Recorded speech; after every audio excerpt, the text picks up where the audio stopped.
So I want to tell you about an extension to our inverting amplifier circuit. So remember that our inverting amplifier is when we make an op-amp circuit that looks a little bit like this. So it has a feedback resistor connected from output back to the negative terminal, and we have an input voltage which is connected also to that negative terminal, and we have this basically voltage divider circuit from the output, which is over here, back through to our input. So kind of this network here forms that voltage divider, and we also put ground on the positive terminal, or the non-inverting terminal. So this is our inverting amplifier circuit that we studied last week.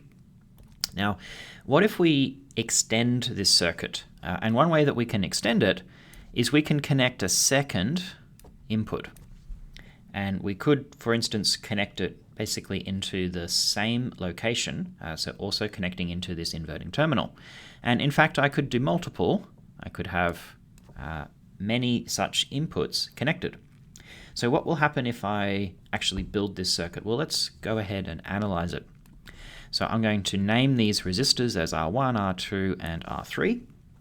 And we'd like to solve for this circuit. Let's have input voltages V1, V2, and V3 over here. So our steps to analyze a op-amp circuit. So remember, step one is check for negative feedback. And here we have that.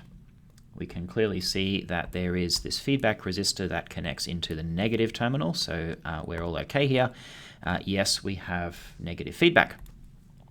So then step two is we assume that the voltage at the negative terminal, or the voltage at the inverting terminal, is equal to the voltage at the non-inverting terminal. So that is Vn here and Vp, Vn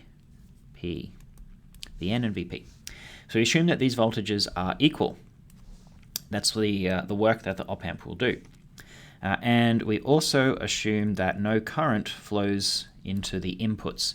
So I'm going to label a current here. I'm going to call this current IN. So we assume IN is equal to 0.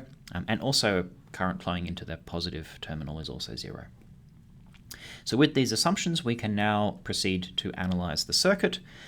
So step 3 is analyze. So we can use, for instance, the node voltage method to describe the dynamics of this circuit.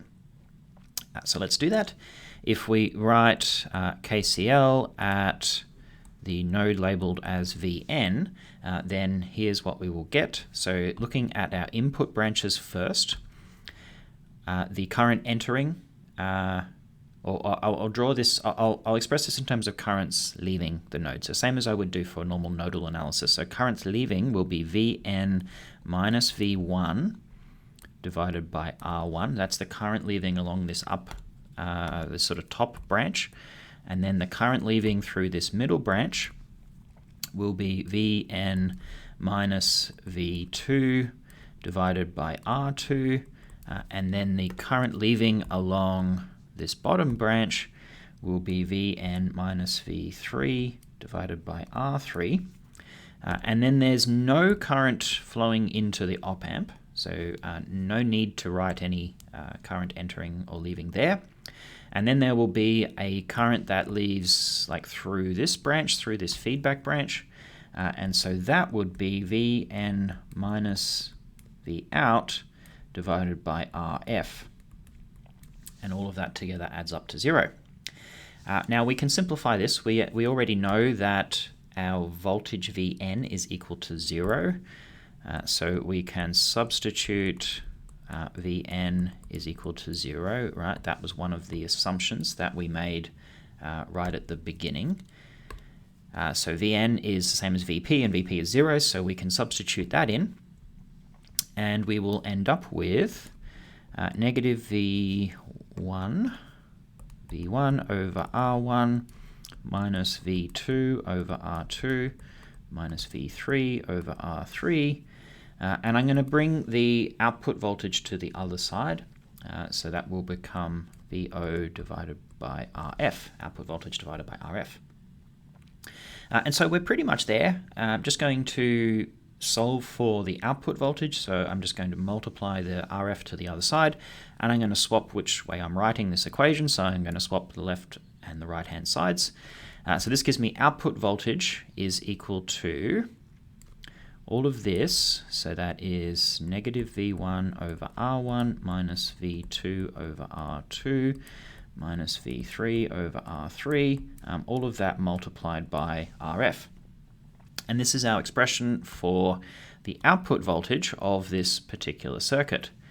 So this design, this is called a summing amplifier. So you can see that it's a combination of, it's like an extension of our inverting amplifier circuit.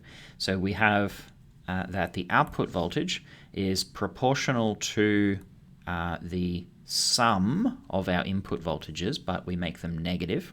So it's proportional to like the sum of the negative of the input voltages. And there's also a gain, which is determined by this ratio of resistors. So RF divided by R3 gives the gain for the V3 input, and so on. So this is our summing amplifier circuit, and this is a reasonably common pattern if you would like to kind of make a linear combination of voltages. We've drawn it here with the inverting amplifier version, so it also makes them all negative. But you can construct similar kinds of summing patterns with non-inverting amplifiers as well. And you'll get to do sort of more circuit analysis in the tutorial questions to practice all sorts of different op-amp configurations. But I wanted to show you this one. It's kind of a well-known pattern, and it's the simplest form of amplifier that adds together some voltages.